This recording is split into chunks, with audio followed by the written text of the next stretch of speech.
كما باركت على إبراهيم وعلى آل إبراهيم إنك حميد مجيد.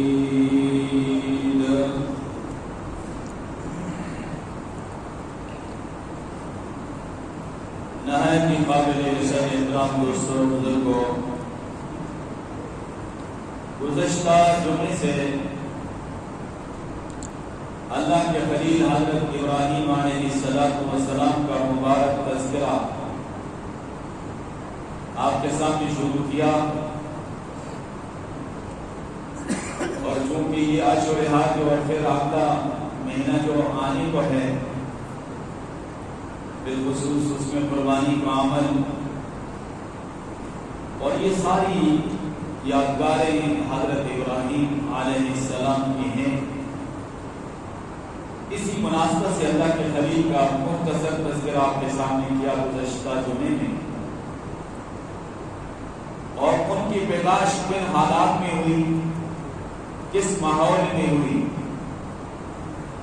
کہ اس وقت کا جو بادشاہ تھا جس نے خدائی کا دعویٰ کر رکھا تھا، نمرود، وہ اپنی بادشاہت بچانے کے لیے تقریباً 1 لاکھ کے قریب بچوں کو اس نے قتل کروا دیا تھا، اور اس کو بتایا گیا تھا کہ کوئی بچہ پیدا ہونے والا ہے جو تیری بادشاہت اور حکومت کے زوال کا سبب بنے گا۔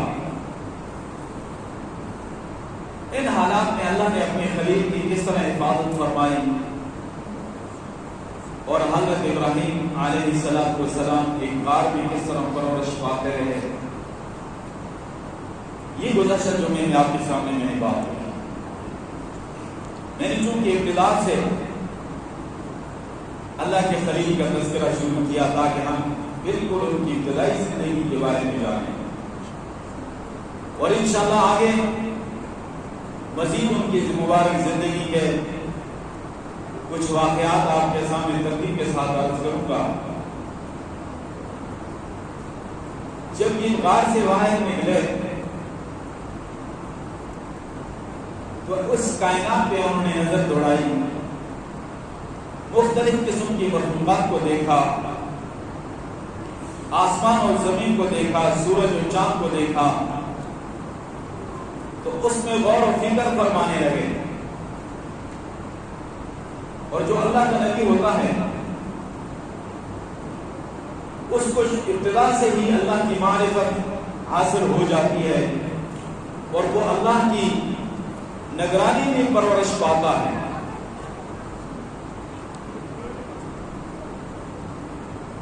اور جب ان کی والدہ ان کو گھر لے کر آئی تو سب سے پہلے یہ پوچھا کہ ابھی میرا اور آپ کا رب کون ہے؟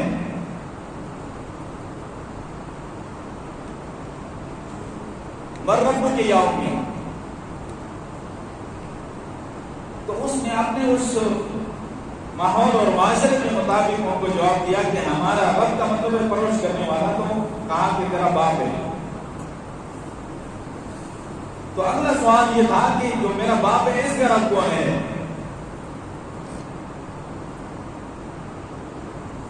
تو اس خاتون نے بتایا کہ اس کا رب تو نمرود ہے، معاذ اللہ۔ تو اگلا سوال کر ڈالا کہ نمرود کا رب کون ہے؟ کہا کہ نمرود کا رب جو ہے وہ ستارے ہیں۔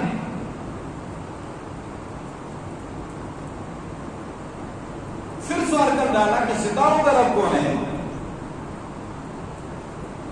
تو بول لاجواب ہوا۔ ان کے والد آزر کو بتایا گیا تو انہوں نے کہا کہ یہ بچہ جو ہے یہ دشمن ہے، ہمارے عقائد ہمارے نظریات کے بالکل مختلف کی جا رہا ہے۔ اور یہ بات میں پہلے عرض کر چکا ہوں جس گھر میں پیدا ہوئے وہ بت پرستوں کا گھرانہ نہیں صرف، بلکہ وہ بت پرستوں کا گھرانہ ہے، اور دوسرے لفظوں میں وہ بت ساز فیکٹری ہے جہاں بت بن رہے ہیں۔ حضرت ابراہیم علیہ السلام جو والد جو ہیں وہ بتوں کے تاجر تھے، اور نمرود کے وہ خاص باڈی گارڈ بھی تھے، اور محکمہ اوقاف کے وزیر بھی تھے، اور جتنے بتخانے تھے ان کو بت یہ سپلائی کرتے تھے، اور بہت بڑا کارخانہ ہے، اور اس میں نوکر لگے ہوئے ہیں، اور پتھروں کو تراشا جا رہا ہے اور بت بنائے جا رہے ہیں۔ حضرت ابراہیم علیہ السلام اپنی معصوم نگاہوں سے اس سارے ماجر کو دیکھ رہے ہیں، اپنی معصوم دل و دماغ سے سوچ رہے ہیں کہ یہ کیسے معبود ہیں جو بننے میں انسانوں کے محتاج ہوں، جنہیں انسان تراش رہے ہوں، بنا رہے ہوں، یہ کیسے معبود ہوں؟ سارے خود جب تیار ہو گئے تو آخر میں آ کر ان سب کو چیک کرتا تھا، اور وہ بت ان کے سامنے پیش کیے جاتے تھے۔ اب جو بت ان کے معیار کے مطابق پورا اترتا تھا اس کو علیحدہ رکھ دیا جاتا تھا، اور جو اس کے معیار کے مطابق صحیح نہیں بنا ہوتا تھا اس کو اٹھا کر دور پھینک دیتا تھا۔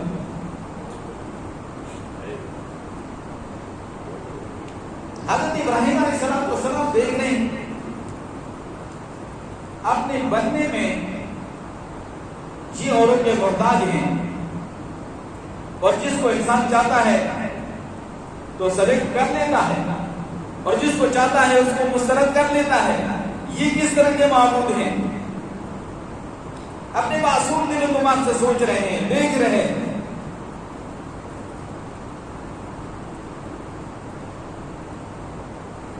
غالباً اکبر الہبادی رحمۃ اللہ علیہ نے کہا کہ ہم اسے الہوں کے حیران بڑے ہیں، ہم اسے الہوں کے حیران بڑے ہیں، کھڑے ہیں تو کھڑے ہیں، پڑے ہیں تو پڑے ہیں، جو ناپو تو بندے خداؤں سے بڑے ہیں، جو ناپو تو بندے خداؤں سے بڑے ہیں، سنگین مزاج اور دل کے کڑے ہیں، کہ ان کے پجاری ان کے سامنے یا سنم کہہ کر تڑپ رہے ہیں، اور وہ ٹس سے مس نہیں ہو رہے۔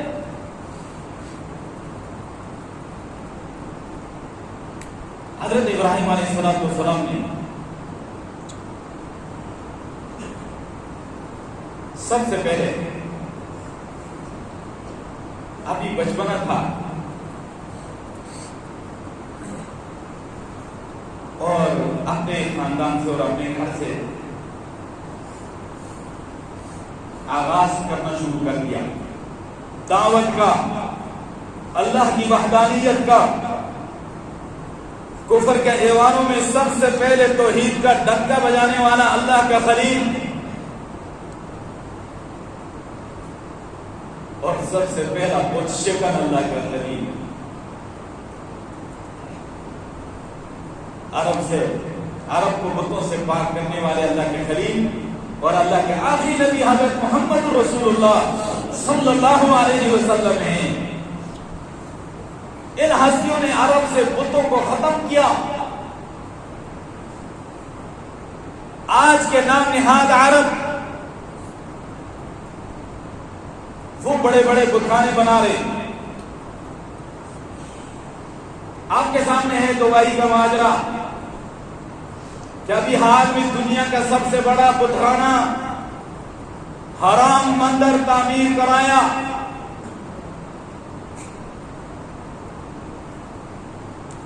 اور اس مندر کی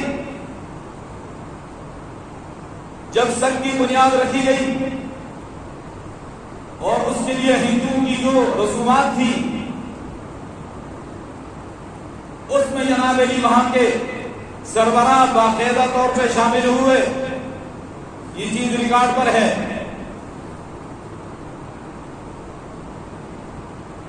وہ ہندو جنہوں نے مسلمانوں کی سینکڑوں سال قدیم بابری مسجد کو شہید کر کے معاذ اللہ اس کو بتخانے میں تبدیل کیا. پوری امت مسلمہ تڑپ رہی ہے، لیکن وہاں کے حکمرانوں نے، دبئی کے حکمرانوں نے جیسے دنیا میں بڑی بڑی بلڈنگیں بنانے کا شوق پورا کیا، اسی طرح دنیا میں سب سے بڑا بتخانہ بنانے کا بھی شوق پورا کر ڈالا. اور پھر کچھ عرصے بعد جب ان پہ پکڑ آئی اور ان کے وہ بلند و بالا محلات اور ان کی وہ ترقیاں وہ ساری کی ساری ناکام ہو گئی. اور صرف 10 دنوں کے اندر اللہ تبارک و تعالیٰ کی طرف سے آفت عذاب آیا اور قدرتی جھاڑو پھیرا. آج کے یہ دبئی کا حکمران بھول گئے. جب دبئی کی بنیاد رکھی تو ریگستان، وہاں تو نہ کسی زراعت کا تصور کیا جا سکتا تھا، نہ کسی سبزے کا تصور کیا جا سکتا تھا. آپ کے پاکستان پاک سرزمین کی مٹی 1970 کی دہائی میں بھٹو مرحوم کے ذریعے سے پہلی جہازوں میں یہاں سے مٹی لی جائی گئی دبئی میں، اور اس صحرا اور ریگستان کو زرخیز بنایا گیا، سرسبز شاداب بنایا گیا. آج کے وہ حکمران پاکستان اور اہل پاکستان کے اس احسان کو بھول کر ہندوؤں کے ساتھ دوستیاں کر رہے ہیں اور ہندوؤں کو ترجیح دے رہے ہیں. اسی لیے تو دنیا کے سب سے بڑا بتخانہ انہوں نے تعمیر کیا اور دنیا کے سب سے بڑا حرام مندر وہاں پر بنایا. تو میں عرض کر رہا تھا کہ اللہ کے خلیل نے عرب سے بتوں کا خاتمہ کیا اور اس دنیا میں سب سے پہلا بت شکن حضرت ابراہیم علیہ السلام ہیں. اور پھر اللہ کے پیارے محبوب صلی اللہ علیہ وسلم اور آپ کے جانثاروں نے عرب سے بتوں کا خاتمہ کر ڈالا تھا. آج عرب نے دوبارہ وہاں کو بتخانہ بنایا، اللہ کے قہر اور غضب کو دعوت دی. تو میں عرض کر رہا تھا کہ وہ بت تراشے جا رہے ہیں. ابراہیم علیہ السلام دیکھ رہے ہیں، ستاروں کی پوجا ہو رہی ہے. حضرت ابراہیم علیہ السلام دیکھ رہے ہیں، چاند کی پوجا ہو رہی ہے. حضرت ابراہیم علیہ السلام دیکھ رہے ہیں، سورج کی پوجا ہو رہی ہے. حضرت ابراہیم علیہ السلام اپنے معصوم نگاہوں سے دیکھ رہے ہیں، معصوم دل و دماغ سے سوچ رہے ہیں. اللہ نے ایسی حکمت، ایسی بصیرت اپنے پیارے نبیوں کو عطا کی ہوتی ہے کہ ساری دنیا اس کے ایک ذرے کے برابر ہی اس حصے کو نہیں پہنچ سکتی. اس حکمت اور بصیرت کے برابر نہیں جا سکتی دنیا جو اللہ نے اپنے پیاروں کو عطا کی. ایک مرتبہ اپنے خاندان کے لوگوں سے کہا، اپنے ابا سے کہا، اپنی امی سے کہا، برادری کے لوگوں سے کہا کہ تم یہ ستاروں کی پوجا کرتے ہو، یہ معبود ہی تمہارے؟ کہا ہاں. کہا چاند کی پوجا کرتے ہو، یہ تمہارا معبود ہے؟ کہا ہاں. کہا کہ سورج کی پوجا کرتے ہو، یہ تمہارا معبود ہے؟ کہا ہاں. کہا آج 3 دن میرا ساتھ رہنا تم نے، میں تمہارے عقیدے کو گویا کہ ابھی تسلیم کرنے کے لیے ذہن بنانے لگا ہوں اور میں مطمئن ہو گیا تو میں تمہارے عقیدے کو اپنا لوں گا، تمہاری سوچ و فکر کو اپنا لوں گا. انہوں نے کہا وہ کیسے؟ کہا کہ ایک رات میرے ساتھ تم نے رہنا اور جب ستارہ طلوع ہو جائے گا اور اس وقت میں تمہارے سامنے برملا یہ اعلان کروں گا کہ یہ ستارہ میرا رب ہے. لوگ خوش ہو گئے، سارے جمع ہو گئے، خاندان کے، برادری کے، والدین، رشتہ دار۔ قرآن اس منظر کو بیان کرتا ہے، اللہ اکبر۔ وَكَذَلِكَ نُرِي إِبْرَاهِيمَ مَلَكُوتَ السَّمَاوَاتِ وَالْأَرْضِ وَلِيَكُونَ مِنَ الْمُوقِنِينَ۔ اور اسی طرح دکھلایا ہم نے حضرت ابراہیم علیہ السلام کو آسمانوں اور زمینوں کی بادشاہتیں، آسمانوں اور زمینوں کے راز سارے کے سارے دکھائے، پردے درمیان سے ہٹا دیے، اور فرمایا اس لیے تاکہ وہ ہو جائیں یقین کرنے والوں میں سے، وَلِيَكُونَ مِنَ الْمُوقِنِينَ۔ اب انہوں نے سیر کی، عالم ملکوت کی، عالم لاہوت کی، زمین و آسمان کی، ساری کائنات کی اللہ نے سیر کرائی اپنے میں خلیل کو، اور وہ جو لوگوں کو جمع کیا نا تو فرمایا شام ہو گئی، سارے متوجہ ہو جاؤ۔ فَلَمَّا جَنَّ عَلَيْهِ اللَّيْلُ رَأَىٰ كَوْكَبًا۔ جب رات تاریک ہونے لگی تو انہوں نے چمکتا ہوا ستارہ دیکھا۔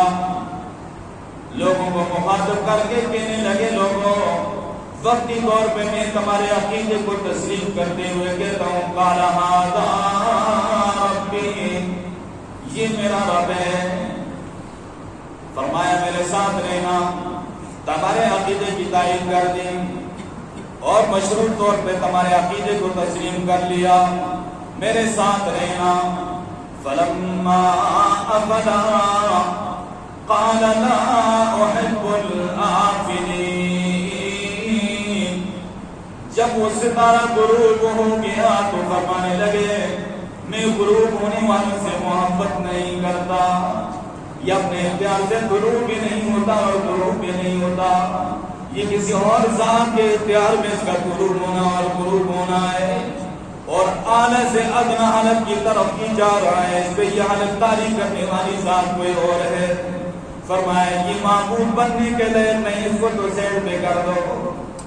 اب فرمایا دوسری رات آئی، تمہارا دوسرا معبود تمہارے جان کے مطابق چاند ہے، تو فرمایا فَلَمَّا رَأَى الْقَمَرَ بَازِغًا، جب چاند کو چمکتا ہوا دیکھا، قَالَ هَٰذَا رَبِّي، فرمایا لوگوں تمہارے عقائد نظریات کے مطابق وقتی طور پہ اس کو میں اپنا رب تسلیم کر لیتا ہوں، لیکن میرے ساتھ رہنا۔ فَلَمَّا أَفَلَا قَالَ لَئِن لَّمْ يَهْدِنِي رَبِّي لَأَكُونَنَّ مِنَ الْقَوْمِ الضَّالِّينَ۔